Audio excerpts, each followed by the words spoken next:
पंखा बंद जी, सारा पंखा बंद करो। आज हम लोग को पढ़ना है बोल्शेविक क्रांति का महत्व एवं परिणाम। बोल्शेविक क्रांति का महत्व या परिणाम। आज चैप्टर का समाप्ति की ओर बढ़ेंगे। तो आज हम लोगों को पढ़ लेना है, ये क्लास का 5वां वीडियो रहेगा, समाजवाद, साम्यवाद और रूस की क्रांति। ये 3 चैप्टरों को या 3 भाग को मिला करके एक भाग में लिखा गया था, जिसका आज अंतिम पड़ाव है। तो अंतिम पड़ाव में हम लोग पढ़ लेंगे। आज तारीख कितने? 2/4/2025। ये आपका फाइनल डेट है समाजवाद, साम्यवाद और रूस की क्रांति का। तो हम लोग पढ़ेंगे समाजवाद, साम्यवाद और रूस की क्रांति में कि जो बोल्शेविक क्रांति हुआ था उसका महत्व क्या है और उसका लोगों पर प्रभाव कैसे रहा। लोगों पर मतलब क्या है कि रूस के जनता पर उस बोल्शेविक क्रांति का प्रभाव क्या था। आखिर उस परिणाम को बोल्शेविक क्रांति करने से लोगों पर क्या उसका असर पड़ा। तो हम जानते हैं कि 1917 की क्रांति जो था ना, वो आपका 2 चरण में हुआ था। एक 1905 में और दूसरा 1917 में। 1905 की क्रांति को और किस नाम से जानते हैं? मार्च की क्रांति। और 1917 की क्रांति को किस नाम से जानते हैं? अक्टूबर की क्रांति, है ना, अक्टूबर की क्रांति या फिर बोल्शेविक क्रांति। वही क्रांति जो हुई थी 1917 में, वह विश्व इतिहास की महत्वपूर्ण एक घटना है। उनमें काफी लोगों को समस्या का झेलना पड़ा। जो किसान मजदूर थे वो सारे के सारे लोग कहाँ चल गए थे? युद्ध में चले गए थे। हालांकि बाद में आई लेनिन का, तो लेनिन अपने यहाँ से रोटी को मांग किया, उसको रोटी मिला, है ना। युद्ध की समाप्ति का घोषणा चाहता था, युद्ध को समाप्ति का घोषणा करवाया। और इसके बाद फिर सारे किसान मजदूर सेना को कहाँ बुला लिया आपने? रूस में। इसके बाद फिर क्या हुआ? तो जो 1917 में जो था युद्ध, वह विश्व युद्ध में आपको महत्वपूर्ण घटना है। और 1789 ईस्वी में जो युद्ध हुई थी, 1789 ईस्वी में जो युद्ध हुआ था, वो आपका राजनीतिक युद्ध था। कैसा युद्ध था? राजनीतिक। मतलब लोग अपने अपने सत्ता के अधिकार के लिए वह युद्ध लड़े गए थे। तो 1789 ईस्वी के जो क्रांति है वो कहाँ हुई थी? फ्रांस में। इसीलिए हम उसको क्या कहते हैं? फ्रांसीसी क्रांति कहते हैं। इसके बाद 1917 में जो रूस में क्रांति हुआ, ये कैसा क्रांति था?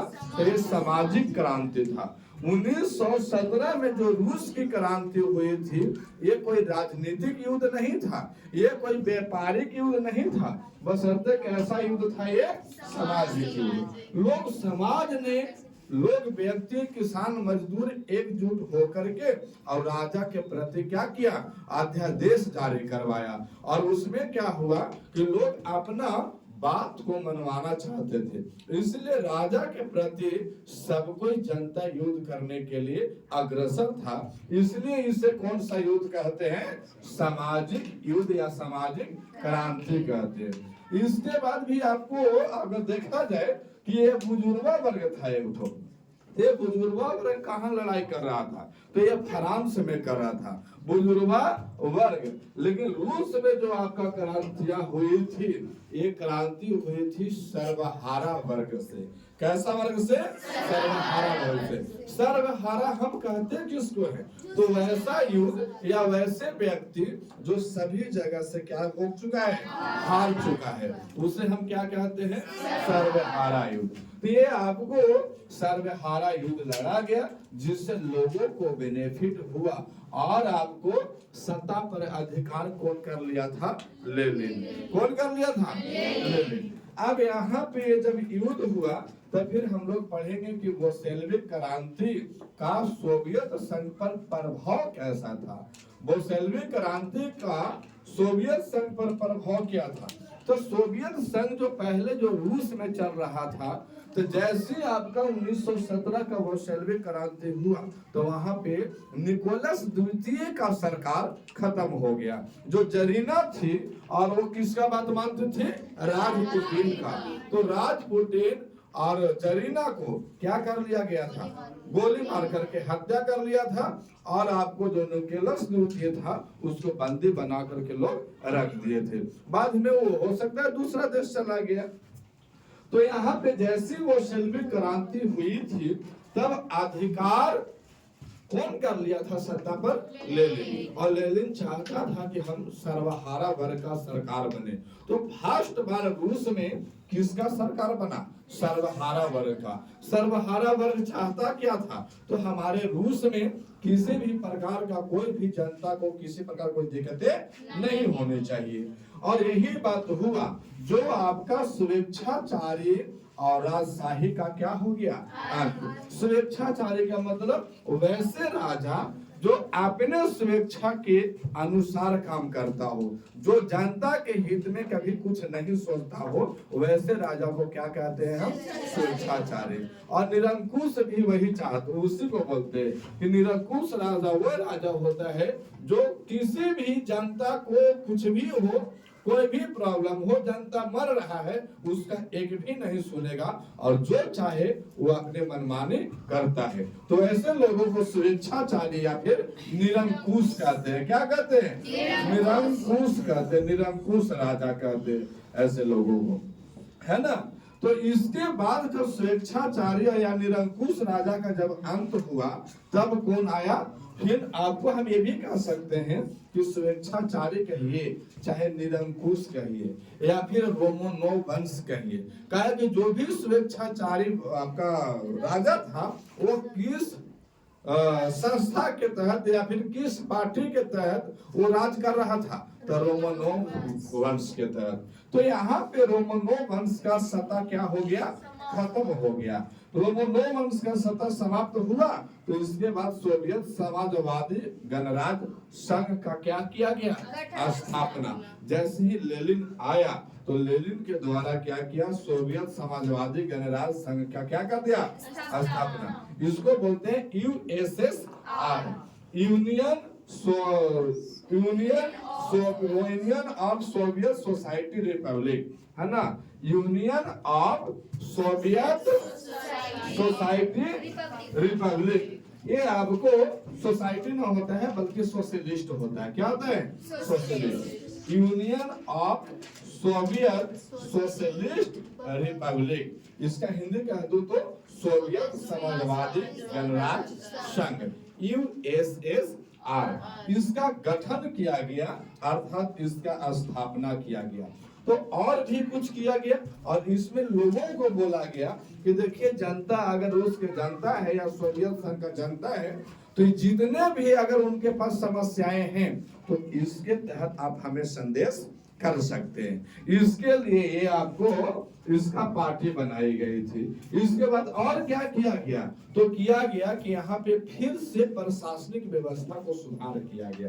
प्रशासनिक व्यवस्था तो पहले भी सुधार किया गया था। तो पहले क्या किया गया था कि जो रोमनोव वंश में निकोलस द्वितीय जो था उसके द्वारा चुना गया जो सेना था उसको सबको हटा करके और लेनिन जो जिस पे ज्यादा विश्वास करता था वही लोगों को सेना में क्या किया था? भर्ती किया था। लेकिन यहाँ पे नई प्रशासनिक व्यवस्था लाया। नई प्रशासनिक व्यवस्था का मतलब क्या होता है कि यहाँ पे किसानों को जो समस्या हो रही थी अपने कृषि उत्पादन में या फिर और कहीं पे किसी से मुठभेड़ में या और किसी भी प्रकार का अगर समस्या हो रहा था तो उसे सुरक्षित करने के लिए लेनिन ने क्या किया? पर नई प्रशासनिक व्यवस्था। अगर किसी कृषि करने में किसी प्रकार की उनको तकलीफें आ रही है ना, कोई आपको अनाज संबंधित या खेती उती के संबंधित किसी भी प्रकार का उनका समस्या है, तो कौन करेगा उसका पूर्ति? प्रशासन करेगा। कौन करेगा? प्रशासन करेगा। इसके बाद जो काम किया गया है वो ऋषिकरण की क्या कर दिया गया? परित्याग। ऋषिकरण नीति का क्या किया गया? परित्याग। ऋषिकरण का मतलब क्या होता है? रूस में जितना भी प्रकार की नीतियां चल रही थी, जैसे पहले का नीति क्या था कि आप खेत में जो आपका है ना अनाज उपजाइए और अनाज उपजा करके और राजा के पास जाके दीजिए, है ना, और वो आपको आवश्यकता अनुसार क्या करेगा?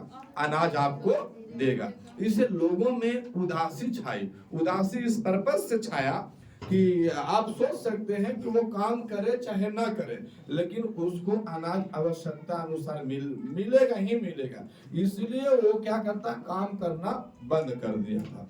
दूसरा क्या है? ऋषिकरण की नीति क्या था कि यहाँ पे अमीर और गरीब, या फिर हम कर सकते हैं किसान और राजा, ये सब में क्या था? आपको व्यक्तिगत पहचान नहीं थी। मतलब इनका उठने बैठने का सिस्टम अलग था, है ना, बराबर समानता का अधिकार इनमें प्राप्त नहीं था। दूसरा और तीसरा मैं कारण बता दूं कि तीसरा कारण में और क्या था? तो इनके कारण था ना कि रूस के अंतर्गत जितना भी धर्म जाति समुदाय के लोग रहते थे, उस सब को अपना अपना धर्म मनवाने के लिए अपना अपना धर्म को नहीं मान सकते हैं। अगर रूस में रहना है तो रूस के नीति को नियम को फॉलो करना होगा। तो ये सब सारे उनका डिमेरिट था। इन्होंने क्या कर दिया लेनिन ने कि ऋषिकरण की नीति को क्या कर दिया? परित्याग। मतलब किसानों को स्वेच्छा के अनुसार अपना क्या कीजिए, आप अनाज को उत्पादन कीजिए और उस पर कुछ फिक्स टैक्सेस था, तो वो टैक्स देना पड़ेगा आपको सरकार को। बाकी आप वो टैक्स दे करके आप जितना भी लाभ कमा सकते हैं कमाइए, कोई दिक्कत नहीं। इसके बाद और रूस में रहने वाले अनेक प्रकार के जाति समुदाय धर्म के लोगों को स्वतंत्रता दे गई कि आप जिस समुदाय में हैं उस समुदाय में क्या कर सकते हैं? आप उस धर्म के अनुसार, उस समुदाय के अनुसार, उस रीति रिवाज के अनुसार आप यहाँ पे रूस में रह करके भी अपने धर्म को मान सकते हैं, अपने रीति रिवाज को फॉलो कर सकते हैं, किसी भी प्रकार का कोई दिक्कत नहीं।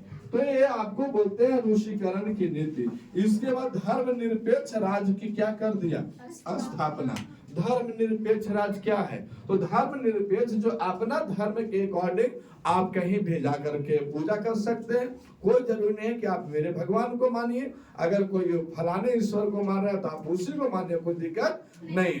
तो इस प्रकार से सभी धर्म को समानता का अधिकार दिया गया कि सब धर्म रूस में रह करके भी समान अधिकार इसे प्राप्त हो सकते हैं। इतना बात के बाद भी आपको अब आइए अंतिम लाइन में बचा हुआ है लेनिन के बाद सोवियत संघ। तो जब लेनिन का मृत्यु हुआ था, हम जानते हैं कि लेनिन का जन्म कब हुआ था? 28 अप्रैल 1870 में। 28 अप्रैल 1870 में लेनिन का जन्म कब हुआ था?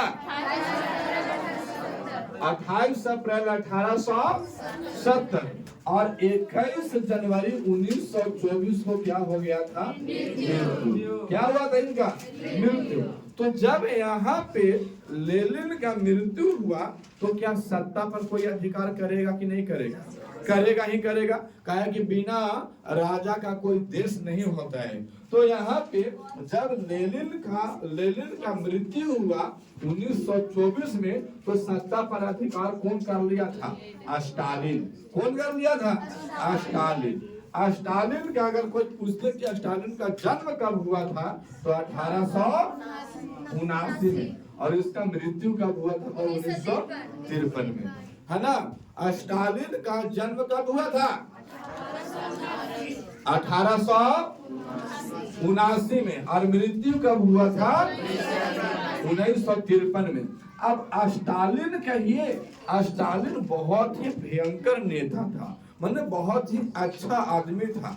मैंने हम कहिए कि अगर लेनिन मर भी गया तो स्टालिन सत्ता पर अधिकार किया, इससे कोई बहुत बड़ा फर्क नहीं हुआ था। लेकिन ये भी आपको लेनिन के जैसा ही ये आपको रूस पर आपका क्या करना चाहता था, अपना सत्ता जमाए रखिए और इसको धीरे धीरे क्या किया, वृद्धि करने की ओर अग्रसर किया कि हम रूस में अगर आए हैं, अगर हमारा पार्टी या फिर हम सत्ता पर अधिकार किए हैं तो रूस को हम हमेशा बढ़ते हुए देखना चाहते हैं। हालांकि बहुत सारे काम किया आपको स्टालिन ने।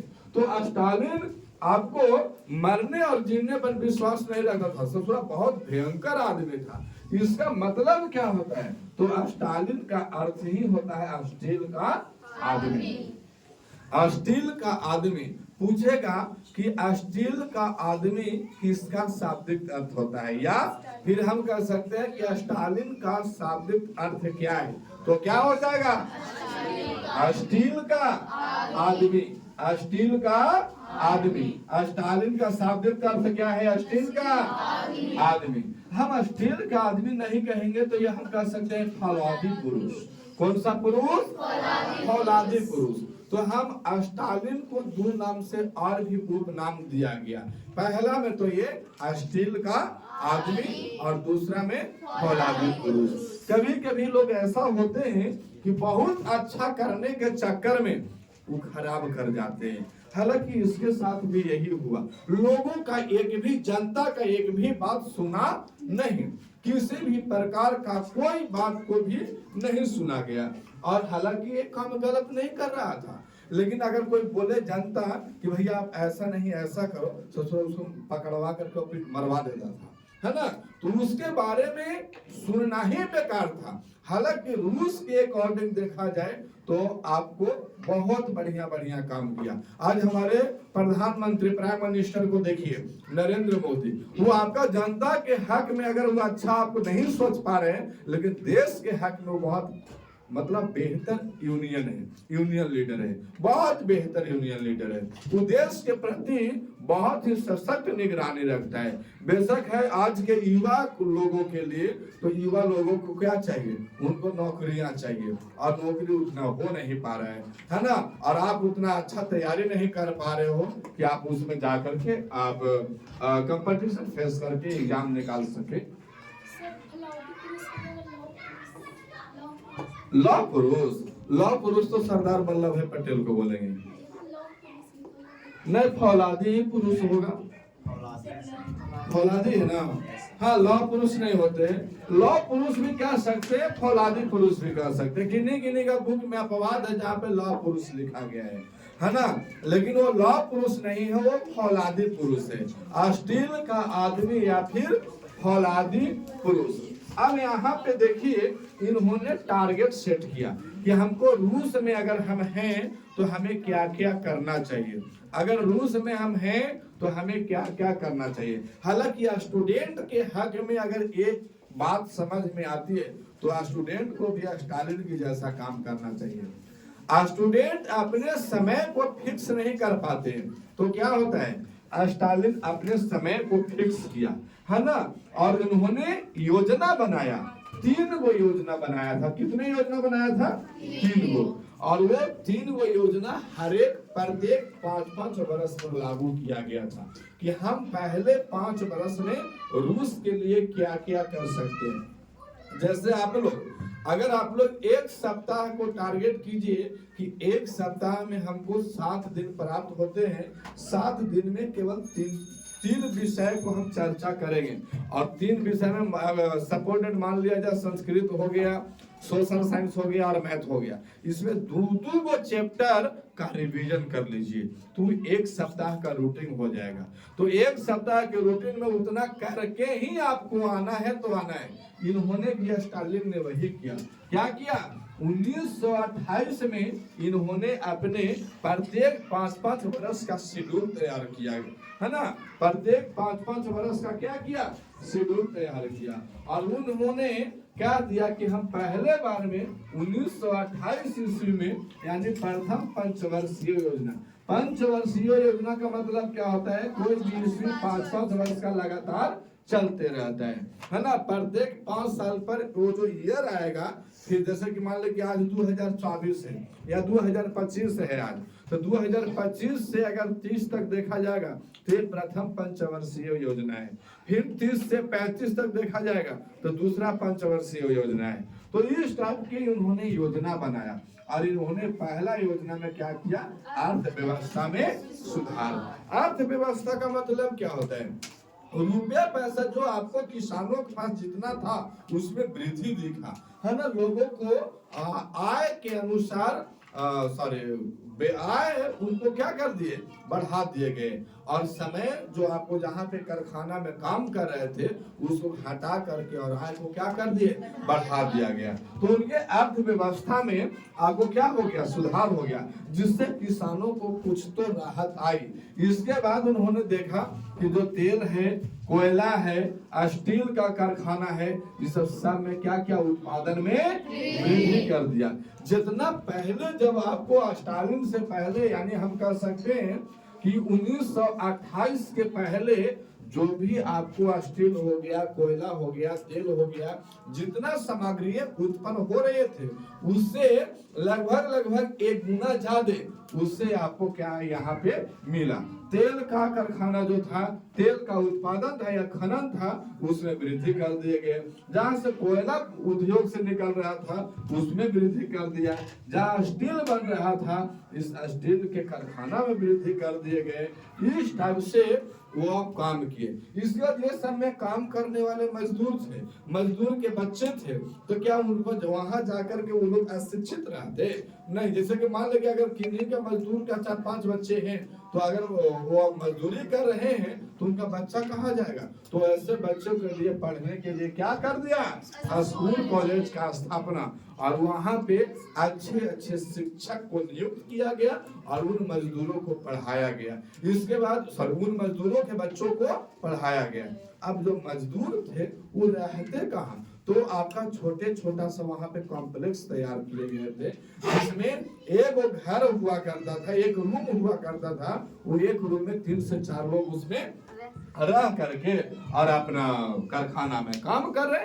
अब उन लोगों को अच्छा भोजन, अच्छा रहने की सुविधा, पीने के लिए पानी, अगल बगल टहलने के लिए थोड़ा सा गार्डन टाइप का बनवाया गया था। तो मजदूरों को लगा कि भैया अब ठीक है। क्यों ठीक है कि हमारा बच्चा दिन भर स्कूल में पढ़ाई कर रहा है, हमको रहने खाने की व्यवस्था तो है ही, घूमने के लिए अगल बगल खेलने के लिए गार्डन है, तो उसमें अच्छा फीलिंग कर रहे थे। लेकिन अब यहाँ पे स्टालिन के बाद क्या हुआ कि सोवियत संघ का विघटन हुआ। तो स्टालिन के बाद आया कौन था, तो जैसे स्टालिन का मृत्यु हुआ 1953 ईस्वी में, तो सत्ता किसके पास आ गया था, निकिता क्रुश्चेव के पास आ गया था। किसके पास, निकिता क्रुश्चेव। अरे निकिता क्रुश्चेव जो है ना, वो 1964 ईस्वी तक सत्ता में बना रहा। माने रूस के राजगद्दी पर फिर कौन बैठा स्टालिन के बाद, निकिता क्रुश्चेव। और ये कब तक बैठी रहा, 1964 तक ये बना रहा। लेकिन ये निकिता क्रुश्चेव जो था ना, ये आपका ये जो था ये उदारवादी शासक था। कैसा राजा था ये, उदारवादी। उदारवादी का मतलब जो जनता को सुने, जो जनता को सुने और सुन करके जिसको जो डिमांड है उसको पूरा करे। हालांकि ये बात बहुत बढ़िया नहीं है। अगर हम सारे स्टूडेंटों को सुनने लगे तो हम किसका जिज्ञासा पूरा कर सकते हैं।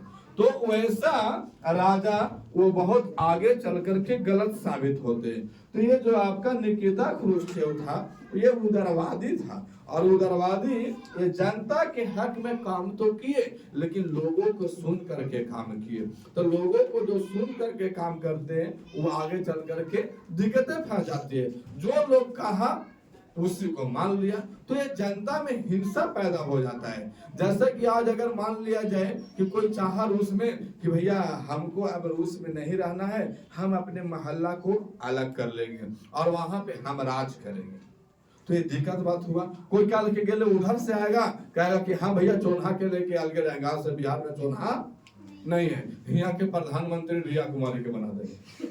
हो जाएगा कि नहीं हो जाएगा? तो ये बात होगा, तो ये दिक्कतें फंस जाती है। कोई अगला व्यक्ति उठा तो कहीं कहेगा कि हाँ भैया यहाँ से यहाँ तक ये मेरा साम्राज्य है, यहाँ का राजा हम रहेंगे। तो ऐसे धीरे धीरे करते करते वो देश क्या हो जाता है, विघटित हो जाता है। जैसे 1947 के पहले देखिए तो भारत और पाकिस्तान दोनों एक ही में था। अंग्रेजों ने भड़काया इसको, अंग्रेजों ने भड़काया कि भैया देखो अगर एक में भारत और पाकिस्तान है तो यहाँ पे क्या होगा, यहाँ पे होगा कि कोई एक ही प्रधानमंत्री रहेगा, कोई एक ही राष्ट्रपति रहेगा। अगर तुम अलगे हो जाते हो तो प्रधानमंत्री की संख्या कैगो हो जाएगा, दूगो हो जाएगा, राष्ट्रपति कितना हो जाएगा, दूगो। तो अपना अपना मनमाने काम कर सकते हो। तो इस टाइप से भारत खंडित हुआ कि नहीं हुआ? आखिर पाकिस्तान जो अंग है वो किसका अंग है, भारत का अंग है। तो इस टाइप से वहां पे देखा गया कि रूस धीरे धीरे धीरे धीरे क्या हो जाता, बिखर जाता। तो बिखरने के डर से इसको क्या किया, निकिता क्रुश्चेव को यहाँ पे मरवा दिया गया। और फिर बना कौन, लियोनार्ड ब्रेजनेव। लियोनिड ब्रेजनेव ये आपको सत्ता पर अधिकार किया। और लियोनिड जो था ना ब्रेजनेव, ये आपको स्टालिन जैसा आदमी था, किसी को कुछ नहीं सुनना, जो मन में आया वो काम किया, जिसको पकड़ा मारा, है ना, डायरेक्ट इनकाउंटर। इसके बाद ये ज्यादा दिन तक टिक नहीं पाया तो फिर आ गया 1985। कितना ईस्वी, 1985। और 1985 में कौन सत्ता पर अधिकार किया, मिखाइल गोर्बाचेव, है ना, मिखाइल गोर्बाचेव ये सत्ता पर अधिकार किया। और एक बार फिर से वही राजा बना जैसा का निकिता क्रुश्चेव था।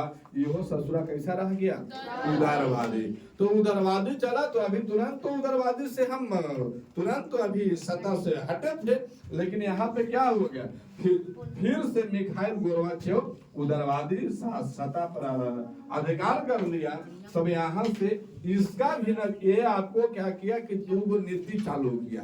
ये बोला था कि हम निकिता क्रुश्चेव के जैसा शासन करना नहीं चाहते हैं, हमारा दो नीति है। तो पहला नीति क्या है कि ग्लासनेस्ट का नीति।